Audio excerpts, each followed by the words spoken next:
அப்புறம் விஜய் டிவியில் கோபிநாத் அவரை ரொம்ப பிடிக்குமா, அவர் பேசுகிற விதம், ஒவ்வொருதையும் டெலிவர் பண்ணுற விதம் வந்து ரொம்ப அழகாக இருக்கும். ஸோ அதனால் எனக்கு வந்து சீரியல் சினிமாவில் எனக்கு வாய்ப்பு வேணாம், எனக்கு நல்ல ஆங்கராக இருந்தால் போதும் அப்படின்னு தான் ஆசைப்பட்டிருக்காங்க.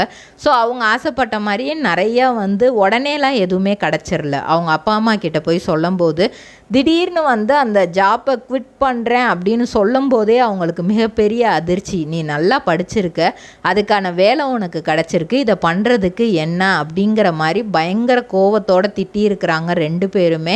இல்லைப்பா, எனக்கு வந்து நிறைய டென்ஷன் ப்ரெஷராக இருக்குது, நான் இதை தாண்டி என்னோடய ப்ரொஃபஷனை நான் டோட்டலாக மாற்றணும்னு பார்க்குறேன், நான் வந்து ஆங்கரிங் ஃபீல்டில் போகலான்னு பார்க்குறேன், சினிமா பாக்குமட்டை தயாரிக்கும் மிஷின் கிடைக்கும், அதற்கான ரா மெட்டீரியல்ஸையும் வருடம் முழுதும் நாங்களே சப்ளை செய்து வருகிறோம், நீங்கள் செய்யும் தட்டுகளை நாங்களே எடுத்துக்கொள்கிறோம், அதற்கான லோன் வசதியும் செய்து தருகிறோம்.